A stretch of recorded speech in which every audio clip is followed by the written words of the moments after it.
All right, hello friends, welcome to यार्स का YouTube channel. मेरा नाम है आयुष राठी और ये हमारा ट्रिक्स एंड चीट कोड्स का एक और नया एपिसोड है जिसमें आपके सामने क्वेश्चंस लेने वाला हूं WBJ के 2017 के पेपर में से एंड उसके फिजिक्स के सेक्शन को हम लोग यहाँ पर स्टार्ट करेंगे।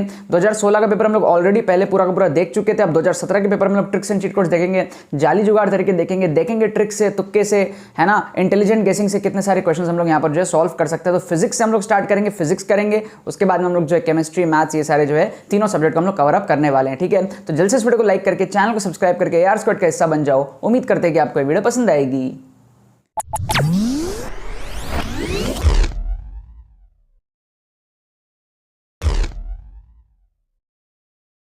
तो देखो, और यहाँ पर मैंने आपके सामने क्वेश्चंस ले लिया है WBJ 2017 के पेपर का। 2016 हम लोग पहले ही कर चुके थे, आपको डिस्क्रिप्शन में जो है प्लेलिस्ट का लिंक मिल जाएगा। 2022 के लिए हमारे पास में सारी की सारी वीडियोस बन रही है WBJ की। ट्रिक्स एंड चीट कोड्स की एक ओरिजिनल प्लेलिस्ट होती है एंड उसके अंदर में जो WBJ के वीडियोस है उसको सेग्रीगेट करके जो है अलग से भी प्लेलिस्ट जो है बनाई जाती है। ठीक है ना, तो यहाँ पर हम लोग जो है तुक्का टेक्निक्स देखने वाले हैं, किस तरीके से आप लोग जाली जुगाड़ तरीके यूज करके बहुत सारे क्वेश्चन को आप अटेम्प्ट कर सकते हो WBJ के अंदर। ठीक है ना, जिससे कि आपका नेगेटिव मार्किंग ना हो, ओवरऑल पॉजिटिव स्कोर आपका निकल करके आए। तो तुक्का टेक्निक्स जो है आपको मैं इस सीरीज के अंदर मैं सिखाता हूं। बहुत ही इंपॉर्टेंट ये सीरीज होने वाली है। आंखों को खोल करके, दिमाग को खोल करके आप लोगों को जो इस वीडियोस को बढ़िया से देखनी है। ठीक है, तो यहाँ पर सबसे पहले आप देखो इस क्वेश्चन को, तो आपको बोल रहा है यहाँ पर फ्रीक्वेंसी निकालो। बहुत सारे बच्चे होते हैं जो क्वेश्चन को सॉल्व करना नहीं जानते हैं। अगर आप क्वेश्चन को सॉल्व करना जानते हो तो आपको तुक्का टेक्निक में नहीं आना है, आपको नॉर्मल तरीके से सॉल्व करके आंसर को मार्क करना है। लेकिन अगर किसी कारण से आप इस क्वेश्चन को सॉल्व करना नहीं जान रहे हो, देन आपके पास में क्या आता है, फ्रीक्वेंसी। ठीक है, अब सबको पता है कि यार फ्रीक्वेंसी क्या है, 1/टाइम पीरियड। तो टाइम पीरियड क्या होता है, समथिंग लाइक 2π/ω। ये तो यार कहीं ना कहीं आप लोगों ने फील किया ही होगा, टाइम पीरियड इक्वल टू 2π/ω। अगर आप लोग हल्का एक आध बार भी कभी बुक खोले होगे तो आपको समझ में आया होगा कि टाइम जो होता है वो समथिंग π/ω होता है, राइट। तो पाई का टर्म जो है ऊपर आता है, ओमेगा का टर्म नीचे आता है, अगर हम टाइम की यहाँ पर बात कर रहे हैं तो। सो फ्रीक्वेंसी की अगर हम बात करेंगे तो ये चीज़ उल्टा हो जाएगा, ओमेगा ऊपर आएगा, पाई नीचे आएगा। तो वेरी क्लियरली हमारा जो पाई है वो नीचे आएगा। अगर आप ऑप्शंस में देखोगे तो ऑप्शन ए में पाई ऊपर है, ऑप्शन सी में पाई ऊपर है, ऑप्शन बी में पाई नीचे है, ऑप्शन डी में पाई नीचे है। सो दो ऑप्शन हमने यहाँ पर क्या करा, एलिमिनेट करा। बाकी दो में हम क्या करेंगे, तुक्का लगाएंगे। इसको हम क्या कहते हैं, ऑप्शन एलिमिनेशन मेथड। हमने क्या करा, यहाँ पर दो ऑप्शंस को एलिमिनेट करा, बाकी में तुक्का लगाया। बड़ा सिंपल लॉजिक है। फ्रीक्वेंसी होता है 1/टाइम पीरियड और टाइम पीरियड जो है प्रोपोर्शनल टू पाई होता है। ठीक है, अगर आप लोगों को याद होगा टाइम पीरियड 2π/ω, तो आपको फील आ जाएगा कि हाँ पाई के प्रोपोर्शनल होगा टाइम पीरियड। तो पाई नीचे आ गया, पाई नीचे आ गया तो दो ऑप्शन ही बचे, बाकी दो एलिमिनेट आपके हो गए। तो इसको हम क्या कहते हैं, ऑप्शन एलिमिनेशन के तरीके। इन दो में आप जो तुक्का लगा सकते हो, है ना।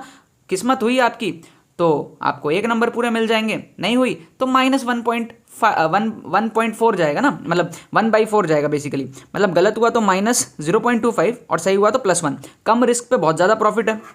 सही होने की प्रोबेबिलिटी 50-50 है।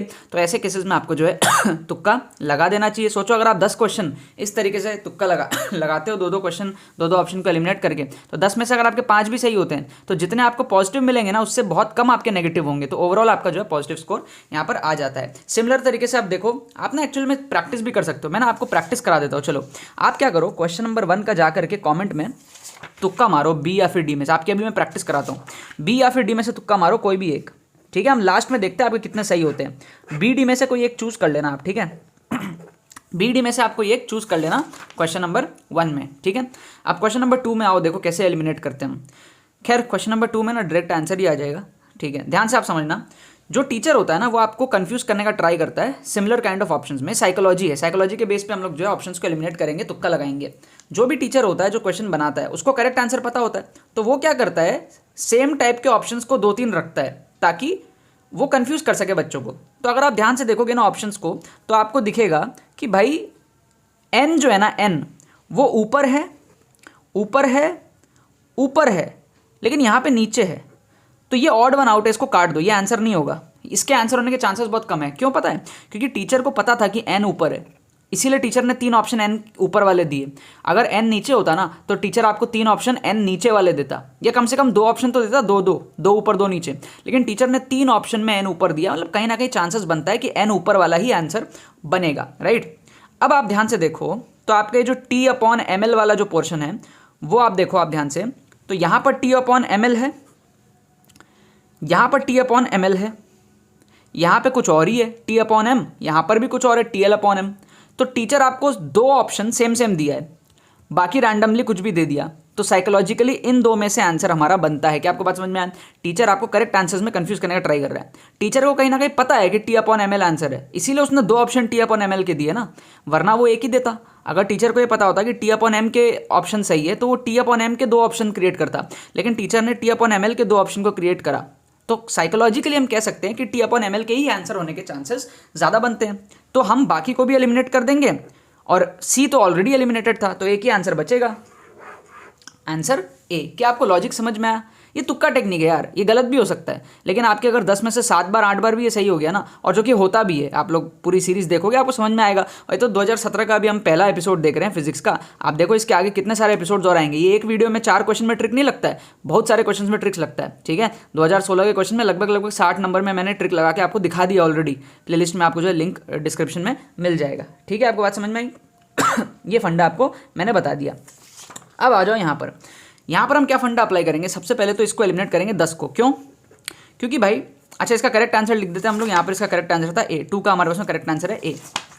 ठीक है, इसका मैं आपको बता देता हूँ, इसका आंसर बी। ठीक है, इसका आंसर बी दिया हुआ है, इसका ए दिया हुआ है, इसका ना बी दिया हुआ है। मैंने सॉल्व करके देखा नहीं है, बुक में आंसर बी दिया हुआ था। ठीक है, आप लोग सॉल्व करके देख लिया करो। ठीक है, अब देखो ये ऐसे ऑड वन आउट को आप एलिमिनेट किया करो। क्यों पता है? क्योंकि टीचर को कहीं ना कहीं पता था कि 17/17 में आंसर है, तभी उसने 3 ऑप्शन ऐसे दिए, एक ऑप्शन बस ऐसे ही दे दिया उसने। ठीक है, अगर 17 डिवाइडेड में होता ही नहीं तो ज़बरदस्ती क्यों 3 ऑप्शन ऐसे देने जाता?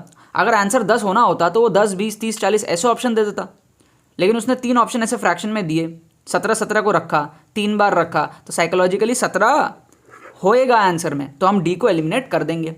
दूसरा रूल हमारा ये है कि आप एक्सट्रीम को एलिमिनेट करो। एक्सट्रीम ऑप्शंस जो होते हैं ना, एक्सट्रीम ऑप्शंस मतलब कि सबसे छोटा और सबसे बड़ा, इसको ना आप काट दिया करो, ये आंसर होने के चांसेस बड़े कम होते हैं। तो अब यहाँ पर एक्सट्रीम कौन सा है? 100 सबसे बड़ा है, 100 को काटो, और 20 सबसे छोटा है, 20 को काटो। बीच में कौन सा है? ये है। ठीक है, यहाँ पर 3 ही है तो एक आंसर आ गया। अगर 4 होते तो 2 बचते बीच में। अगर 4 होते, ABCD 4 ऑप्शन होते, और अगर हम एक्सट्रीम को काट रहे होते तो 2 बचते। यहाँ लकीली एक ही बचा, बिकॉज हमने डी को ऑलरेडी एलिमिनेट कर दिया है। क्या आपको बात समझ में आ रही है? तो एक्सट्रीम ऑप्शंस को आप एलिमिनेट कर दिया करो, वो भी आंसर होने के चांसेस बहुत कम होते हैं साइकोलॉजिकली। क्या साइकोलॉजी इसके पीछे? आप ऐसा सोचो कि आपने कोई क्वेश्चन बनाया, उसका आंसर है लेट्स से 8, तो क्या आप आंसर को ऐसे स्टार्ट करोगे ऑप्शंस को 8, 9, 10, 11? नहीं, आप पता कैसे स्टार्ट करोगे? 7, 8, 9, 10, कहीं उसको बीच में घुसाओगे 8 को, है ना? जो टीचर होता है ना, जब आप क्वेश्चन बनाते हो तो आप कभी भी अपने करेक्ट आंसर को एक्सट्रीम में नहीं रखते हो, आप उसको कहीं ना कहीं बीच में पजल करने का ट्राई करते हो। साइकोलॉजी, उस साइकोलॉजी का हम फायदा उठाते हैं यहाँ पर।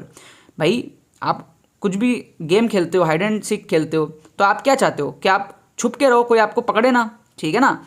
आप वो आइस पाइस और धप्पा हो, क्या क्या होता है वो सब ना हो जाओ। बचपन की याद आ गई यार, भूल गया मैं कैसे कैसे होता था। सो यहाँ पर बेसिकली क्या है, आप अगर 8 को, आपका 8 आंसर है, आप अगर 8 को स्टार्टिंग में रख दो तो आपको तो पकड़ा जाओगे ना, आप इजीली, आप क्लियरली कोने में दिख रहा है। तो ये साइकोलॉजिकल लेवल पे क्या होता है, 100/17 आंसर नहीं है। अगर 100/17 आंसर होता ना तो ऑप्शन पता है क्या होते, 200/17 भी ऑप्शन में होता। क्या आपको बात समझ में आ रही है? ये थोड़ा साइकोलॉजिकल चीज़ है, हर बार ये काम नहीं आएगा, बट 10 में से 7-8 बार ये चीज़ भी आपका काम आ जाता है विद एक्सपीरियंस से। आप एपिसोड्स देखते जाओ, 2016 का पेपर देखो, 17 देखो, और आगे देखते जाओ। मैं हर पेपर में करके दिखाऊंगा आपको, ऐसा एक दो से जज नहीं करने का, ठीक है? तगड़ा एक्सपीरियंस है यार। मैं खुद रैंक लाया हुआ हूँ 849 WBJ के अंदर में, ठीक है ना?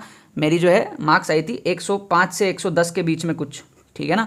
2 बार, वो भी 2016 में भी, 17 में भी, राइट? तो एक्सपीरियंस है सारी चीज़ों का, आप टेंशन मत लो। बहुत रिसर्च करके मैं आप लोगों के साथ में ये वीडियोस जो बता रहा हूँ, काफ़ी सालों का जो है मेरा यहाँ पर तजुर्बा इसमें काम करता है। अब आप देखो यहाँ पर इस क्वेश्चन को, ऐसे क्वेश्चन में क्या है, आप बच्चे क्या करते हैं, एक्चुअल तरीका क्या है, एक को ले लोगे Q, दूसरे को ले लोगे 0.8 माइनस Q, है ना? 2 चार्जेस में डिवाइड हो गया। उसके बाद में कैलकुलस वगैरह लगाएंगे, मैक्सिमा मिनिमा लगाएंगे, ठीक है? तो वो सब छोड़ो यार, आप डायरेक्टली ऑप्शंस में मल्टीप्लाई कर लो ना। आप डायरेक्टली मल्टीप्लाई करोगे तो 0.4 इंटू 0.4 आपको 16 के टर्म दिख जाएगा, ठीक है? 0.6 और 0.2 ये आपको 12 का टर्म दिख जाएगा। तो कौन सा बड़ा हुआ? 16 बड़ा हुआ, तो ये एलिमिनेट हो गया। फिर ये तो फालतू सी बात कर रहा है नेग्लिजिबल वाला, तो आप मल्टीप्लाई करोगे, नेग्लिजिबल मतलब मान लो बहुत छोटा है, 0 है मान लो, तो मल्टीप्लाई करेंगे तो 0 ही हो जाएगा ना, है ना? हालांकि ये नियर क्लोज टू दिया हुआ है, बट ये आपका इक्वल टू नेग्लिजिबल, तो आप मतलब मल्टीप्लाई करोगे नेग्लिजिबल इंटू 0.8 तो आपका 0 ही हो जाएगा ना। 0 इंटू एनीथिंग इज 0, राइट? या अगर मान लो इसमें भी हम अगर ऐसा कर दें नियरली, तो कोई सेंस नहीं बन रहा है। फिर आप बताओ, अगर B होगा तो C क्यों नहीं होगा? दोनों ही हो जाएंगे ना। अगर बी आंसर करेक्ट है तो सी भी हो जाएगा, क्योंकि भाई एक चार्ज को ही तो हमने तोड़ा है। अगर हम कूलम्स लॉ लगाएंगे Q1 Q2, तो भाई Q1 Q2 करो चाहे Q2 Q1 करो, बात तो बराबर ही होगा ना। कि आपको लॉजिक समझ में आ रहा है? तो अगर बी होगा तो सी भी होगा, है ना, क्योंकि इसमें क्या हुआ है, Q1 को Q2 से रिप्लेस कर दिया गया और तो कुछ भी नहीं हुआ है। तो इसीलिए दोनों इनकरेक्ट है, ये दोनों ही इनकरेक्ट है, क्योंकि single correct type of question है। तो एक ही ऑप्शन बचता है हमारा, ये वाला, तुक्का लगा लो, ठीक है। तो फोर्थ का आंसर हमारे पास में ए, हमारे पास में थर्ड का आंसर था सी, ठीक है। इस तरीके से आपको जो एग्जाम में तुक्के लगाने होते हैं, कई बार आप जो एक्चुअल तरीके से क्वेश्चंस को सॉल्व नहीं कर पाते हो, तब आपके सामने ये जो जाली जुगाड़ टेक्निक्स होते हैं, जो तुक्के टेक्निक्स होते हैं, ये आपको काम में आते हैं। मैंने अपना स्कोर को इसी तरीके से इंप्रूव किया था, एंड यही सारे एक्सपीरियंसेस मैं आपके सामने यूट्यूब में शेयर कर रहा हूँ, जो कि और कोई भी कभी भी पास्ट में नहीं किया है मेरे से पहले, राइट। एंड आई होप आप इन सारी चीज़ों की कदर करते हो, इसकी प्रैक्टिस करोगे, इसकी भी उतनी इज्जत करोगे जितना आप पढ़ाई की इज्जत करते हो। ऐसा नहीं कि पढ़ाई छोड़ छाड़ के सब करना है, नहीं, लेकिन पढ़ाई करने के बाद में जब कमी रह जाती है ना, वो कमी को पूरा कैसे करना है, इस तरीके से आपको कमी को पूरा करना है। दिस इज असली इंजीनियरिंग यार, ठीक है ना। बाकी तो बस यही बात है। तो यार आई होप आपको ट्रिक्स एंड चीट कोड्स की वीडियो पसंद आई होगी। ऐसे ही ट्रिक्स एंड चीट कोड्स की वीडियो देखने के लिए आप लोग चैनल को सब्सक्राइब करो और बेल आइकन को प्रेस करो, ठीक है। आपको डिस्क्रिप्शन में जो है प्लेलिस्ट का लिंक मिल जाएगा, वहां पर जाकर के आप लोग बाकी के एपिसोड जो है वो देख सकते हो। ट्रिक्स एंड चीट कोड्स की एक ओरिजिनल प्लेलिस्ट है, और WBJE के वीडियोस को अलग कर करके एक और सेपरेट WBJE की प्लेलिस्ट जो है बना दी गई है, जिसका आपको दोनों का लिंक जो है डिस्क्रिप्शन में मिल जाएगा, ठीक है ना। बाकी तो बस बहुत बहुत धन्यवाद मेरे साथ इस वीडियो में जुड़ने के लिए, बने रहिए यार।